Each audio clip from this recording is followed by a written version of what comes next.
오늘 보실 말씀은 빌립보서 3장 1절에서 21절까지 말씀입니다. 빌립보서 3장 1절에서 21절까지 내용으로 말씀을 증거하도록 하겠습니다. 계속해서 빌립보서를 보고 있는데 이 빌립보서 중에 3절은 우리가 많이 알고 있고 기억하는 구절들이 많아요. 그런데 오늘 이 3절 전체를 보면 하나님의 말씀 안에서 우리가 어떻게 살아가야 하는지에 대해서 자세하게 나와 있고, 또한 이방인들을 통해서 예수 그리스도를 알고 있지만 그리고 믿지 아니하는 사람, 그리고 예수 그리스도를 온전히 이해하지 못하고 하나님의 나라에 대해서, 하나님의 말씀에 대해서 알고 있지만 예수 그리스도를 인정하지 아니하는 사람, 그 모든 사람들에 대해서 이야기하고 있는 것을 우리는 알 수 있습니다. 그래서 한 절 한 절 보면서 말씀을 증거하도록 하겠습니다. 1절에 보면 정말로 나의 형제들아 주 안에서 기뻐하라.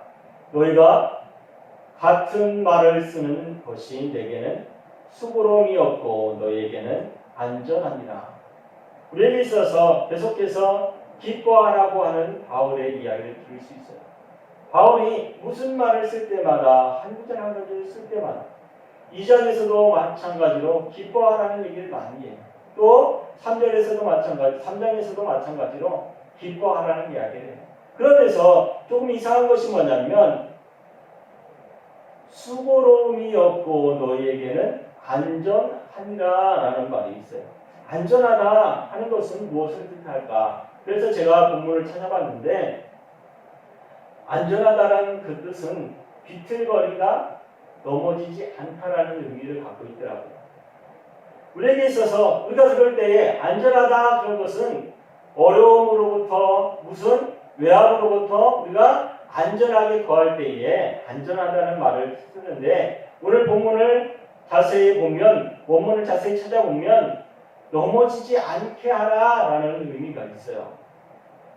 우리가 기뻐하고 즐거워하고 수고하는 모든 것에 대해서 너희들은 넘어지지 말아라 라고 하는 말이라는 것입니다. 우리가 교회 생활을 하면서도 마찬가지고 신앙생활을 하면서도 마찬가지고 사회생활을 할 때에 믿음을 지키지 못하고 넘어질 때가 얼마나 많은지 몰라요. 그런 것을 위해서 우리가 이 말씀을 이해하시면 됩니다. 신앙생활을 할 때, 그리고 또 지금 이 시대가 어떤 시대냐면 바울이 감옥에 갇혀 있어요. 어찌 보면 지금 본문을 통해서 이야기하는 그 지역이 어디냐면 에베소라고 하는 곳일 가능성이 굉장히 높습니다. 에베소 감옥에서 계속해서 빌립보에 있는 형제들에게 편지를 쓰는 거예요. 그들에게 믿음을 지키고 넘어지지 말고 나로 인해서 고통받는 것으로 인해서 너희들이 힘들고 아파하지 말고 하나님의 나라의 일을 감당하는 것에 기뻐해라 라고 이야기하는 거예요. 그러므로 너희들도 그 교회 안에서 무엇으로? 예수 그리스도 안에 있음으로 기뻐하라고 이야기하는 거예요. 그러면서 2절에 보면 개들도 나고 행악하는 것, 그리고 손할례당이라고 하는 것이 나와요. 개들이라고 하면 우리가 너무나 잘 알고 있죠. 개라고 하면 진리를 거스리는 사람들, 그리고 개는 어때요? 사람을 물어뜯는 개들이 많아요. 그때는 어땠냐면 들개들이 많았다고 이야기하고 있습니다. 그것처럼 사람이 온전한 길로 행할 때에, 아니면 골목길로 행할 때에, 아니면 어두워졌을 때에 그 개들이 많이 돌아다녔다고 이야기하고 있습니다. 그때처럼 믿음의 길을 갈 때에 우리를 향해서 달려드는 것들, 우리와 싸우려고 하는 것들이 많이 있다는 거예요. 그 바울이 빌립보 교회 성도들에게 너희들이 갈 때에 그런 것들에 휘둘리지 마라. 그런 것들을 다 이기고 온전한 진리의 길로 앞으로 나가라 이야기하는 거예요. 그러면서 예수님께서도 말씀을 하신 적이 있어요. 사두개인들과 바리새인들을 향해서 개라고 이야기한 적이 있어요. 그리고 베드로 또한 말씀을 증거하면서 개들이라고 이야기한 적이 있어요. 왜 그러냐면 그들을 이야기할 때에 그냥 개라고 얘기하는 것이 아니라 이방인, 예수 그리스도를 알지 못하는 사람들이라고 이야기할 수 있습니다. 그들이 주님께로 다가올 때에 어떻게 그들을 향해서 개들이라고 이야기했어요. 왜 그러냐면 예수 그리스도를 핍박하는 것들, 그 모든 것들에 함께했던 사람들이라는 것을 우리는 너무나 잘 알고 있습니다. 그리고 행악자들, 악한 일을 하는 사람들, 하나님의 은혜를 믿지 않고 율법만을 자신이 옳다고 믿는 사람들, 자신의 행함으로 구원을 얻는다고 하는 사람들이라고 할 수 있습니다. 그리고 손할례생이라고 하면 우리가 너무나 잘 알고 있죠. 자신이 가진 자신의 노력으로 인해서 구원을 얻을 수 있다고 믿는 사람들, 그리고 또 그 구원에 자신의 능력으로만 이룰 수 있다고 믿는 것을 말합니다. 바로 바리새인들과 사두개인들을 말하는 거예요. 우리에게 있어서 이 모든 것들은 어떻게 버려야 될 것이고 그들과 함께하지 말아야 될 거예요. 그들과 함께하지 말라고 이야기하고 있습니다. 하나님의 성령으로 봉사하며 그리스도 예수로 자랑하고 육체를 신뢰하지 아니하는 우리가 곧 할례당이라 이야기하고 있어요. 곧바로 이야기하는 것이 뭐냐면 바로 우리가 할례를 받은 사람이다. 할례라고 하는 것은 무언가를 잘라냈다는 거예요. 가장 중요한 것을 잘라냈다고 하는 것입니다. 우리가 할례에 대해서 너무나 잘 알고 있죠. 구약 시대에 남자의 표피를 잘라내는 것이 있습니다. 그러면서 그때부터 그가 하나님의 자녀라고 하는, 말하자면 도장을 찍는다고 해야 되나? 인증하는 것과 마찬가지의 일이 있었어요. 지금은 어때요? 지금은 그런 것들로 인해서 행위로서 자신이 구원을 받았다는 것, 하나님의 자녀라고 하는 것을 표정하는 것이 아니라 우리는 무엇으로? 믿음으로 우리가 하나님의 자녀라고 하는 것을 증거하는 시대에 살고 있습니다. 그러면서 바울이 이야기하는 것이 뭐냐면 너희들이 육체를 인해서 네가 가지고 있는 그 육체로 인해서 너희가 구원을 받는 것이 아니라 우리는 어떻게 하나님께서 이 땅에 보내주신 예수 그리스도를 통해서 우리가 믿음을 통해서 구원을 받는다 이야기하는 거예요. 이스라엘 사람들 그리고 바리새인들과 사두개인들은 자신의 행위로서 하나님 앞에 나가야 된다고 이야기하고 있는 사람들입니다. 그러면서 바울이 이야기하는 것이 뭐냐면 우리가 할례를 받은 사람이다. 왜 할례라고 하는 것을 우리가 다시 한번 생각해 보면 할례라고 하는 것은 하나님 앞에 나갈 수 있는 자격이 있는 사람이라고 생각하시면 돼요. 바리새인들과 사두개인들 그리고 예수 그리스도께서 오시기 전에 있었던 사람들, 그 사람들은 하나님 앞에 나가기 위해서는 그 할례라고 하는 것을 치워야만 했어요. 자신의 모든 것을 잘라내는 것처럼 그것을 잘라내야 됐다는 것입니다. 그런데 이 모든 것들을 지키는 것 중에 가장 중요한 것은 행위가 아니라 믿음이라는 거예요. 믿음으로만이 하나님 앞에 나갈 수 있다고 이야기하는 것입니다. 그러면서 육체로는 자신이 어떤 상태에 있는 사람들이, 그러면서 자신에 대한 것을 이야기하는 거예요. 바울이 자신은 어떤 사람인가 하는 것을 쭉 해서 계속해서 이야기하고 있어요.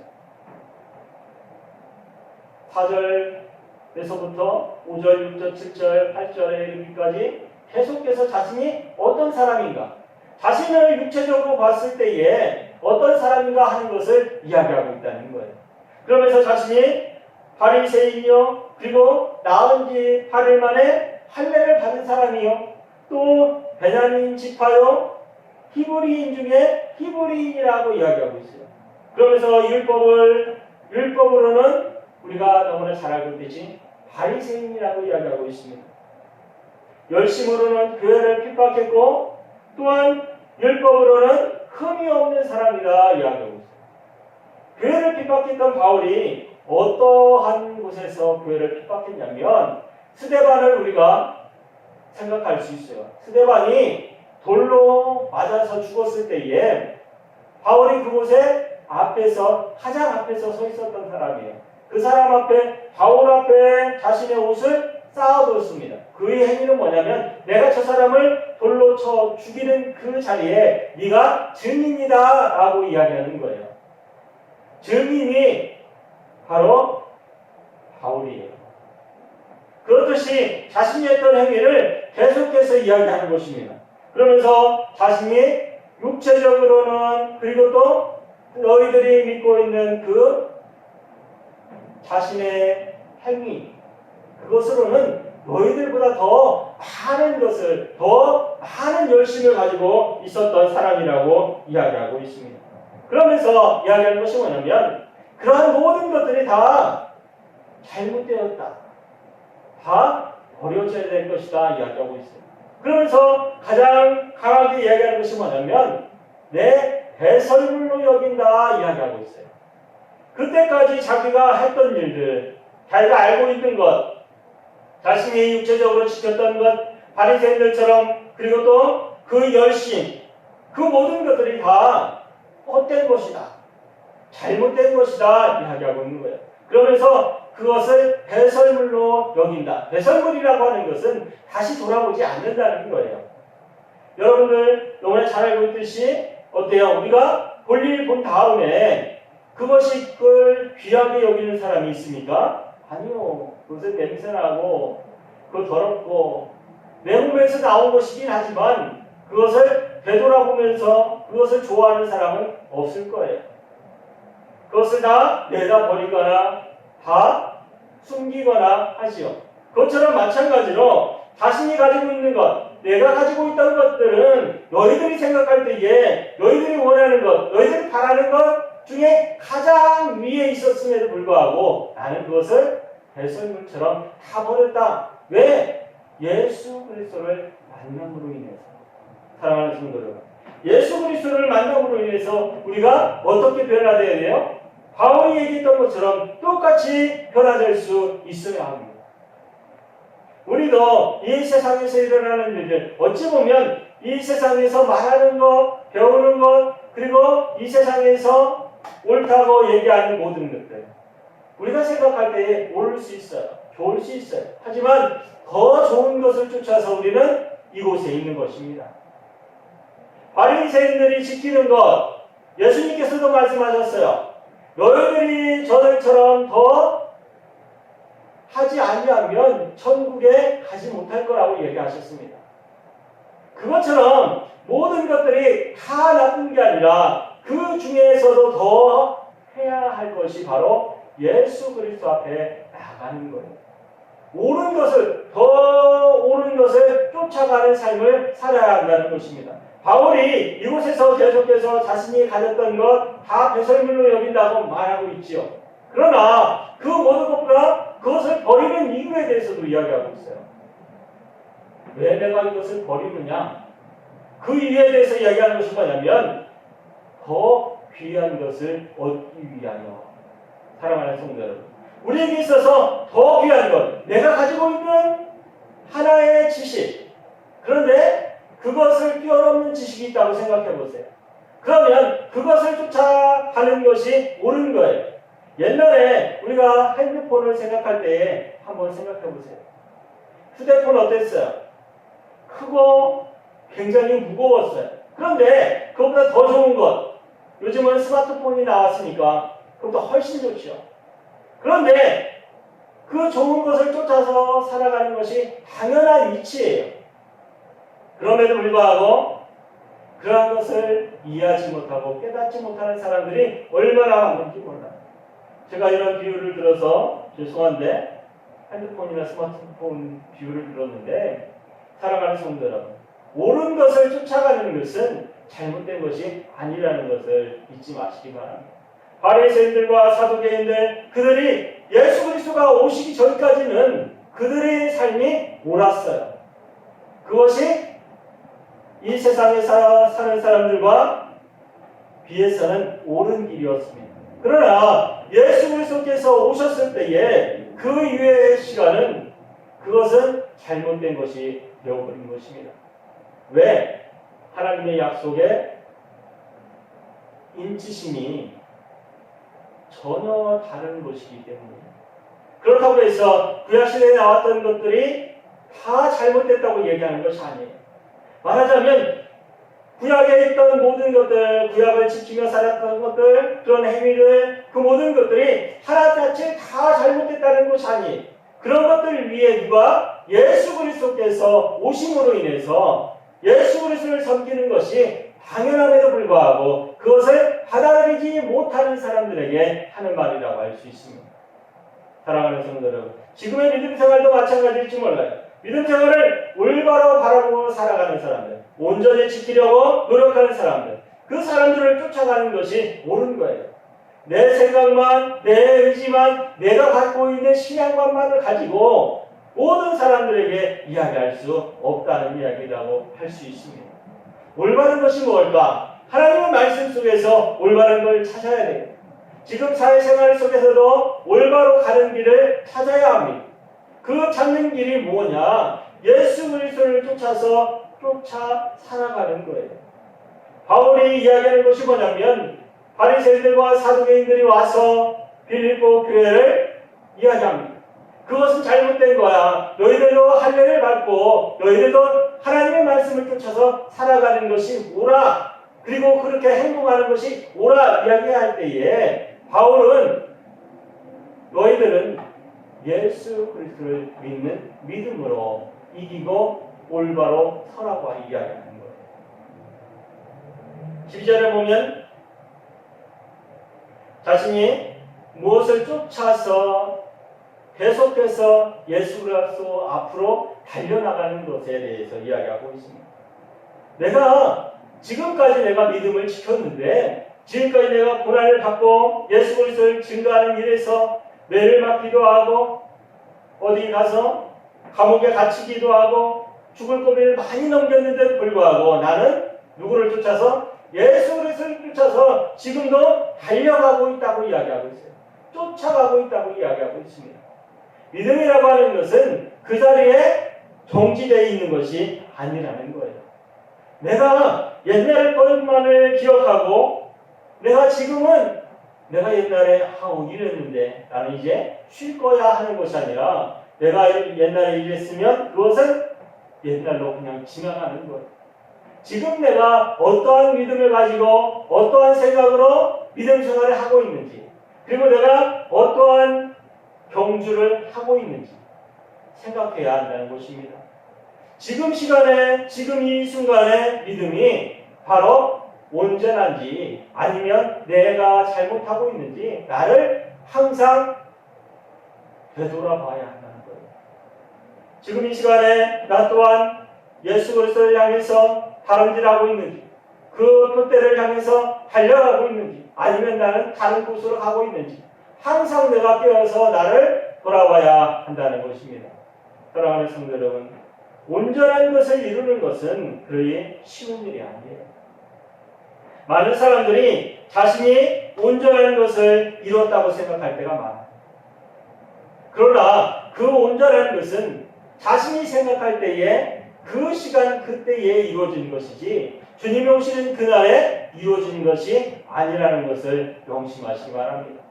우리에게 있어서 믿음을 지키고 나간다는 것은 다른 것이 아니라 자신이 지킬 것을 온전히 지키면서 다른 일을 하는 거예요.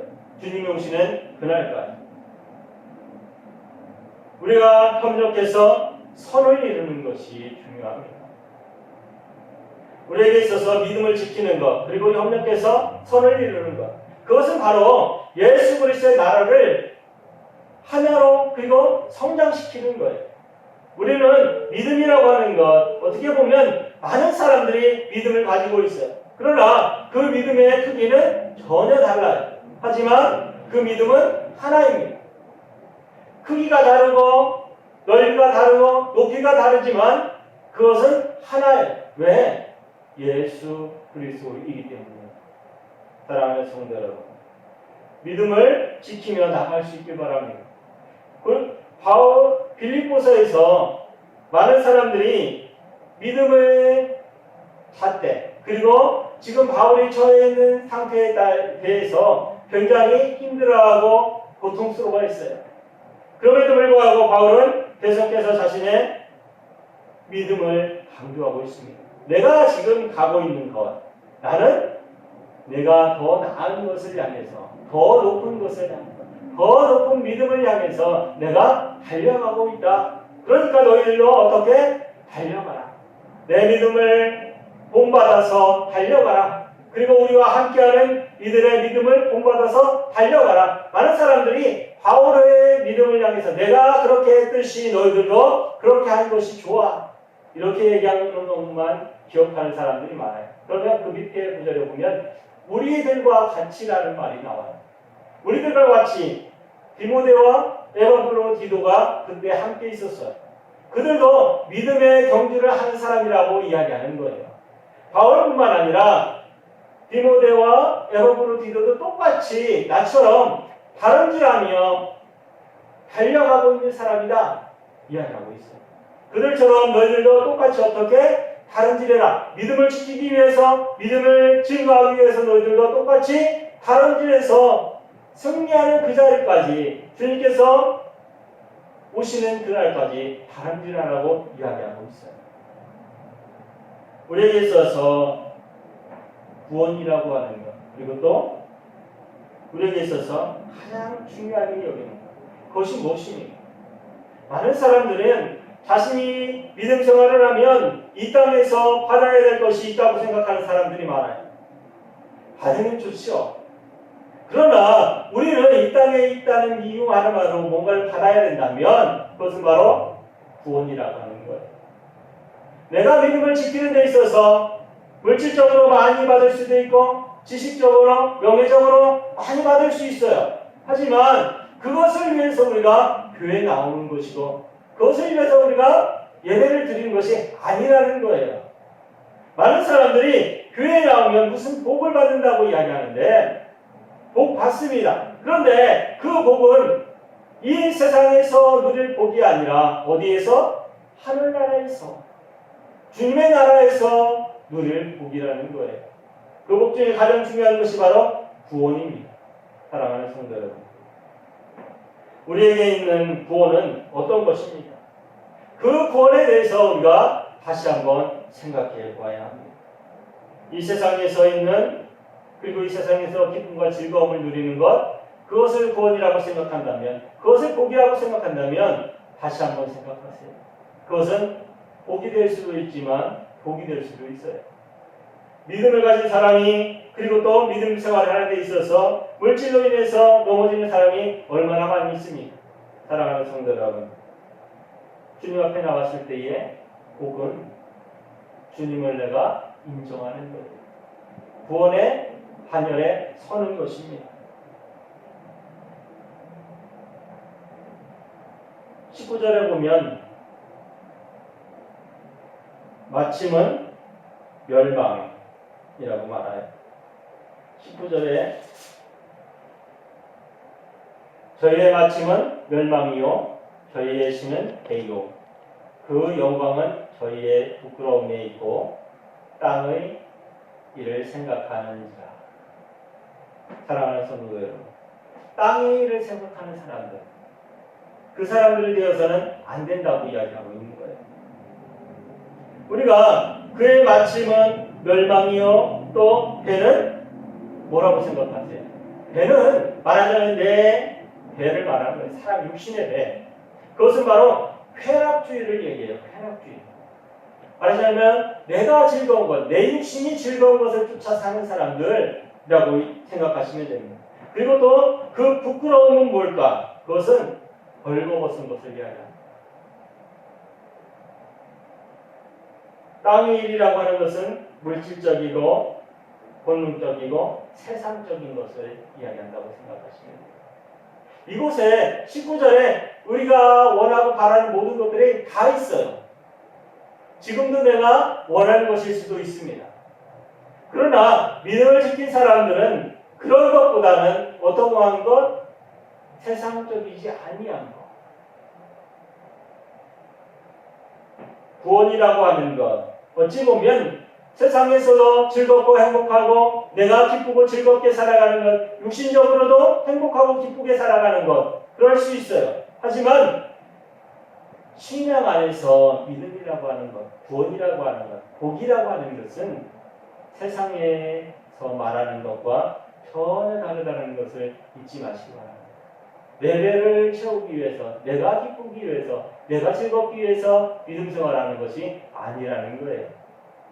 믿음이라고 하는 것, 믿음 생활을 한다는 것은 자신을 희생하고 자신을 내려놓고 자신의 모든 것을 다 내려놓는 것으로 인해서 시작되어지고 또한 끝을 이루는 것입니다. 사랑하는 성도 여러분, 믿음을 지키는 신앙인이 되세요. 지금 코로나로 인해서 굉장히 어렵습니다. 많은 사람들이 교회를 핍박해요. 그 소리를 들을 수 있어요. 그 소리를 들으면서 우리가 기뻐할 수는 없죠. 하지만 그 소리를 들으면서 우리의 믿음을 굳건하게 잡으십시오. 구원이라고 하는 것은, 고난이라고 하는 것이 뒤따라오게 돼 있어요. 왜? 세상은 악하기 때문에. 선한 것을 지키기 위해서는 내 믿음을 그곳에 내려놓을 수 있어야 합니다. 바울은 자신의 목숨까지도 그곳에 내려놓기로 결정한 사람이에요. 그러면서 이 편지를 썼습니다. 사랑하는 성도 여러분, 우리도 지금의 아픔과 고통이 나에게 내 눈앞에 있다는 것이 현실이에요. 다른 사람을 만나거나 아니면 친구를 만날 때에, 믿음이 없는 사람들을 만날 때에, 믿음이 있는 자라도 그를 만날 때에 그들이 하는 소리를 잘 들어보세요. 예수 그리스도를 소망하는 소리가 있는지, 세상의 소리를 우리는 들을 수밖에 없다는 것입니다. 믿음을 지키시고 그 믿음 안에서, 내가 그 믿음 안에서 하나의 촛불처럼, 어두운 곳에서 빛나는 촛불은 그 어느 곳보다 밝게 빛납니다. 사랑하는 성도 여러분, 믿음이라는 것도 마찬가지. 내 믿음이 굳건히 서 있다면 어두운 믿음의 밭에서 내가 빛나는 것은 세상 어디까지도 비칠 수 있다는 것을 믿으시기 바랍니다. 우리 교회를 비칠 수 있어요. 우리 나라를 비칠 수 있어요. 사랑하는 성도 여러분, 믿음의 빛이 되어서 믿음을 지키는 성도가 되시길 바랍니다. 우리 교회 또한 사랑하는 성도 여러분, 그 믿음을 지키며 우리 교회를 비추며 또 우리 마을을, 그리고 더 나아가서는 우리 나라의 빛을 비출 수 있는 믿음의 성도로 서길 바랍니다. 기도하겠습니다.